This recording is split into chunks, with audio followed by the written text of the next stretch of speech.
تو یہ 14 صدیوں سے امت کا طے شدہ اور متفقہ فیصلہ ہے کہ حضور کے بعد کوئی نبی، کوئی رسول، کوئی پیغمبر نہیں آ سکتا ہے۔ دو اشخاص نے حضور کے دور میں اعلان نبوت کیا، ایک اسود انسی نے اور ایک مسیلمہ کذاب نے۔ اسود انسی یمن کا رہنے والا تھا، اس نے اعلان نبوت کر دیا کہ میں بھی نبی ہوں۔ تو حضرت زریب بن کلیب رضی اللہ تعالی عنہ ایک صحابی تھے، تو ان کو کہنے لگا کہ میری نبوت کا اقرار کرو۔ وہ کہنے لگے میں نہیں کرتا، تیری جھوٹی نبوت کا میں انکار کرتا ہوں، ڈنکے کی چوٹ کا انکار کرتا ہوں۔ اس نے حضرت زریب بن کلیب کو پکڑ کے جلتی ہوئی آگ میں ڈال دیا۔ اللہ نے حضرت زریب بن کلیب کے ایک بال کو بھی جلنے نہیں دیا۔ اور جب یہ خبر پہنچی تو حضور نے صحابہ کو بتایا، تو حضرت عمر فاروق رضی اللہ تعالیٰ عنہ عرض کرنے لگے اللہ کا شکر ہے جس نے امت محمدیہ میں ایسا شخص پیدا کیا ہے جس کو حضرت ابراہیم علیہ السلام کی طرح آگ میں نہیں چھوا ہے۔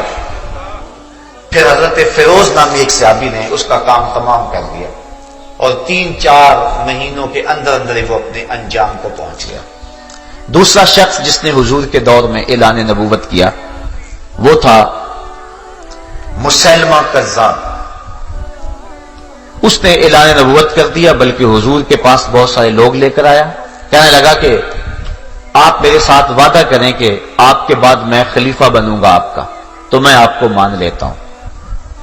حضرت ابو ہریرہ رضی اللہ تعالی عنہ یا حضرت ابن عباس رضی اللہ تعالی عنہ سے روایت ہے، فرماتے حضور تشریف لائے، حضور کے ہاتھ میں کھجور کی ٹہنی کا ایک ٹکڑا تھا، اور حضور فرمایا تو خلافت کی بات کرتا ہے، میں تجھے سوکھی ہوئی شاخ بھی دینے کو تیار نہیں ہوں، اور فرمایا تو ہلاک ہو، اور پھر ایسا ہی ہوا۔ حضرت سیدنا صدیق اکبر رضی اللہ تعالیٰ عنہ کے دور میں جب اس نے پوری قوت کے ساتھ پر پرزے نکالے تو آپ نے حضرت خالد بن ولید کی قیادت میں 13,000 کا لشکر بھیجا اور مسیلمہ کذاب کی سرکوبی کے لیے ان کو میدان عمل میں اتارا، اور یمامہ میں جو لڑائی ہوئی، جنگ یمامہ جسے کہتے ہیں، اس میں مسلمانوں نے جو بہادری کے جوہر دکھائے اور جھوٹی نبوت کے دعوے دار کو جس طرح ناک کو چنے چبوائے، وہ تاریخ کا روشن باب ہے۔ آپ اسلامی تاریخ دیکھیں، حضور علیہ السلام نے جتنی بھی جنگیں لڑی ہیں ساری جنگوں میں کل 212 لوگ شہید ہوئے مسلمانوں کی طرف سے۔ یہ اس قدر محتاط لڑائی کی ہے اور مسلمانوں نے اتنا کم نقصان اٹھایا ہے، لیکن اسی جنگ یمامہ کے اندر 1200 صحابہ شہید ہوئے، جن میں حضرت عقبہ بن عامر بھی ہیں، حضرت زید بن خطاب بھی ہیں، اور بھی کئی متعدد معتبر صحابہ ہیں۔ 370 قرآن کے قاری بھی ہیں، 370 قرآن کے قاری بھی ہیں، مہاجرین بھی ہیں، انصار بھی ہیں، تابعین بھی ہیں۔ 1200 صحابہ نے اس معاملے کو اتنا اہم سمجھا کہ اپنی جان قربان کر دی، بلکہ حضرت حبیب بن زید انصاری یہ ختم نبوت کے پہلے شہید ہیں۔ تحفظ ختم نبوت کی پہلی قربانی حضرت حبیب بن زید انصاری نے، مسیلمہ کذاب کے بندے انہیں پکڑ کے لے گئے اور مسیلمہ کے پاس پیش کیا، تو اس نے کہا کہ محمد اللہ کے رسول ہیں؟ کہا ہاں محمد اللہ کے رسول ہیں۔ تو پھر کہنے لگا مسیلمہ کذاب اللہ کا رسول ہے؟ آپ نے فرمایا میں سنتا ہی نہیں ہوں، یعنی ایسی بکواس میں سننے کے لیے تیار نہیں۔ اس نے آپ کا ہاتھ کاٹ دیا۔ پھر کہا محمد اللہ کے رسول ہے؟ کہا محمد اللہ کے رسول ہے۔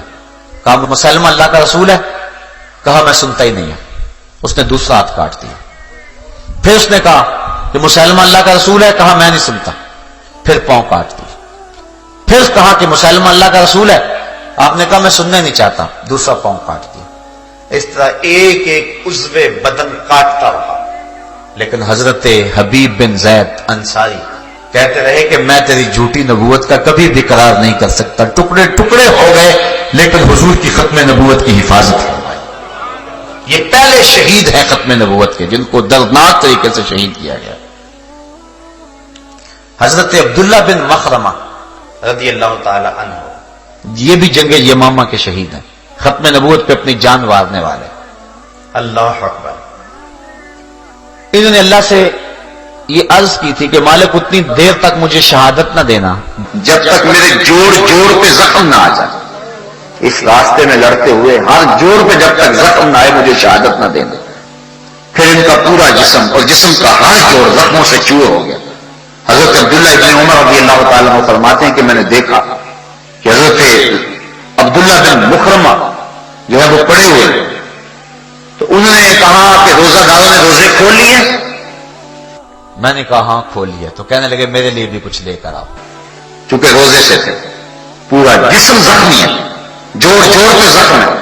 کہا کہ روزے داروں نے روزے کھول لیے تو میرے لیے بھی کچھ لے کے آؤ۔ کہتے میں ایک کنویں میں گیا اور ڈول پانی کا نکالا، جب میں لے کر پہنچا تو حوریں انہیں جام جنت پلا چکی تھی اور وہ مال کے حقیقی سے جا ملے تھے۔ اس راستے کے اندر لوگوں نے کسی قربانی سے گریز نہیں کیا ہے۔ حضرت خالد بن ولید نے تابڑتوڑ حملے کیے، لیکن کام بن نہیں رہا تھا، چونکہ وہ 30,000 کا لشکر لے کے مسلمانوں کے مقابلے میں تھا اور وہ بڑے جگرے کے ساتھ لڑ رہے تھے۔ تو پھر حضرت سیدنا صدیق اکبر رضی اللہ تعالیٰ عنہ کو لکھا تو آپ نے فرمایا کہ تم اپنا شعار یا محمدہ ہو کرو تو تمہیں فتح ہوگا۔ البدایا بنوایا کے لفظ کہ پھر مسلمان اس دن جب نعرہ مارتے تھے تو یہ نعرہ مارتے تھے یا محمدہ ہو، وکانا شعار المسلمین یومئذ یا محمدہ ہو۔ اس دن مسلمانوں کا شعار اور مسلمانوں کا نعرہ ہی یا محمد تھا۔ اتنا جوش پیدا ہوا کہ مسلمہ کذاب کے ٹکڑے ٹکڑے کر کے رکھ دیں۔ حضرت واشی جنہوں نے حضرت امیر حمزہ کو قتل کیا تھا، وہ کہتے ہیں مجھے ساری زندگی اس کا پچھتاوا رہا، حضور کے سامنے نہیں بیٹھتا تھا، حضور میرے سامنے نہ بیٹھا کرو، چچا یاد آتے ہیں۔ تو کہا میں نے کہا کوئی موقع ملے تو اس کا کفارہ ادا کرو۔